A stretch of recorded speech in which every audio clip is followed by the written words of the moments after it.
Voulez-vous être informé, formé ou accompagné pour votre développement intégral? Suivez votre magazine Parlons-en. Parlons-en, un miroir pour notre société.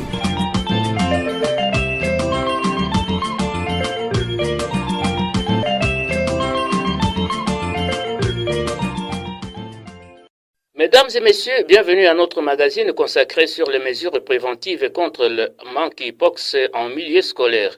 Cette maladie mortelle dont la contagion est très rapide constitue une menace sérieuse pour toutes les couches, notamment dans les établissements scolaires qui accueillent des milliers d'enfants, les enseignants ainsi que les ouvriers. Quelles sont les dispositions mises en place pour se protéger contre cette maladie? Comment se comportent les élèves pendant les heures de cours face à cette réalité et que font les parents pour instruire leurs enfants qui vont à l'école à ce sujet? Voilà les questions qui nous préoccupent dans ce magazine produit à la radio-télévision Amani avec l'appui technique d'Internews dans le cadre du projet Renforcer les radios rurales en RDC, 3R RDC financé par la coopération suédoise. Comme invité, nous recevons M. Jean Mobili Bongelingeli, enseignant et chargé de laboratoire de biochimie à l'Institut d'Isanga, ouvert aux élèves et stagiaires d'autres écoles de la place.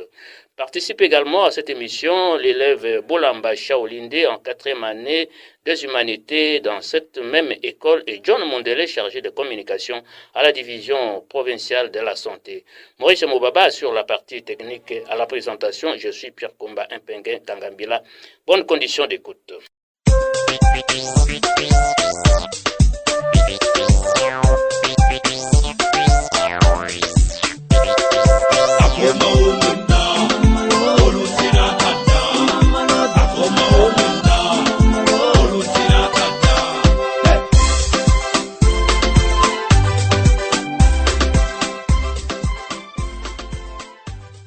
Le monkeypox existe. Les cas de décès ont été rapportés dans plusieurs provinces du pays. Son mode de contagion est très rapide. Les milieux scolaires constituent les foyers potentiels. Au niveau des établissements scolaires, les élèves continuent à se comporter comme si de rien n'était. Aucune mesure préventive n'est d'application, comme le confirme Bolamba Shaolinde Jefté, élève en 4e des humanités. Par rapport à l'impox, il n'y a pas de changement de comportement ici. Nous continuons à nous comporter comme les passés. Le danger peut être, mais on ne connaît pas qui peut avoir ces maladies. Le grand laboratoire de biochimie de l'Institut d'Isanga accueille chaque jour les élèves venus d'ailleurs pour les exercices pratiques. La situation est la même. Monsieur Jean Mobili Bongelingeli justifie ce comportement par la faible sensibilisation de la part des autorités sanitaires qui jusqu'ici n'ont donné aucune instruction claire au chef d'établissement à ce sujet.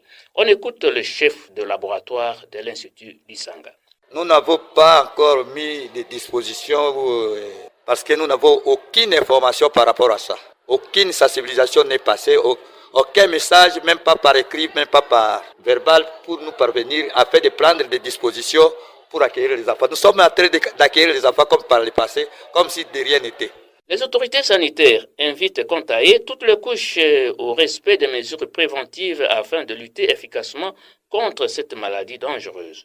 John Mondele, chargé de communication à la division provinciale de la santé. Mpox, c'est une maladie infectieuse, c'est une maladie transmissible qui commence par les animaux et qui contamine les humains et les humains contaminent en même temps les animaux, c'est-à-dire ce sont des zoonoses. C'est une maladie qui date de longtemps parce que le premier virus a été isolé déjà au Danemark, c'était déjà en 1958 et chez les humains c'était chez nous en RDC, Zaïre à l'époque, c'était en 1970 à Bassakoussou et la maladie s'est répandue et à l'heure actuelle on est presque dans plusieurs pays dont le pays de l'Afrique centrale, en RDC mais également chez nous à la Chopo où tous nos territoires ont notifié des cas.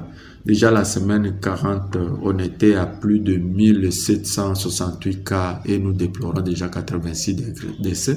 Et ça, ce n'est que le dos d'hippopotame, parce que les cas rapportés sont les cas qui arrivent dans les hôpitaux, au centre de santé, mais au niveau des ménages, au niveau de la communauté, il y a des gens qui meurent, il y a des gens qui sont contaminés, qui n'arrivent pas à l'hôpital. C'est pour vous dire que c'est un problème vrai, parce que c'était déjà déclaré par l'OMS comme une urgence et on est déjà dans la riposte. Ça fait plus d'une année. Ce qui est à vous préciser ici que la maladie c'est déjà entre nous. Ce n'est plus à la forêt parce que ce sont les humains qui l'ont amené, qui étaient en contact avec les animaux malades en forêt, qui les ont amenés ici et on s'est contaminé. Parce qu'il y a plusieurs voies de contamination. La personne qui touche un animal qui est contaminé, les personnes s'embrassent entre eux, il y a l'échange des habits, il y a les rapports sexuels non protégés avec multiples partenaires, mais aussi la maladie se transmet au sud de la mère enfant lors de la grossesse. Tout ça, il y a soit la contamination directe ou indirecte, ça nous met vraiment en difficulté. Mais ce qui est important, monsieur le journaliste, on va vous préciser que c'est une maladie qui est guérissable et qui peut être évitée. Éviter ce mieux parce que tout le monde n'a pas la possibilité d'arriver à l'hôpital et quand on arrive à l'hôpital, on peut arriver aussi à développer certains aspects des choses. Ceux qui sont vulnérables par rapport à cette maladie, c'est plus les enfants et aussi les femmes enceintes et ainsi que les personnes, les immunodéprimés, c'est les personnes qui avaient déjà souffert d'autres maladies, virales, etc., et qui la réponse immunitaire a perdu. Ce sont des personnes-là qu'il faut beaucoup s'atteler. Alors, ce qu'il faut faire pour cette maladie, c'est de prévenir. Prévenir, ce sont des gestes barrières qu'on avait déjà parlé autour de Ebola, contre Covid, parce que c'est la contamination est presque la même chose, ce sont des zoonoses. Et c'est ce qui fait à ce que l'on demande à la communauté de pouvoir se protéger avant que la maladie nous atteigne.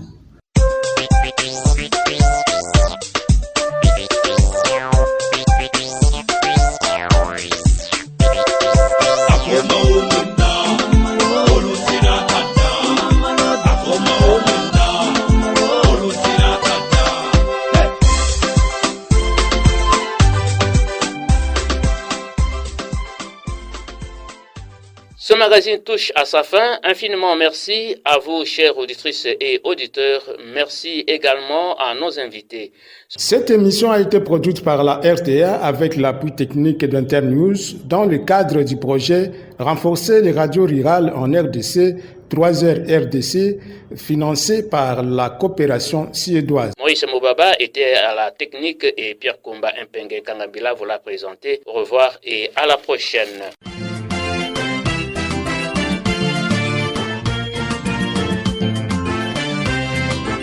Voulez-vous être informé, formé ou accompagné pour votre développement intégral? Suivez votre magazine Parlons-en. Parlons-en, un miroir pour notre société.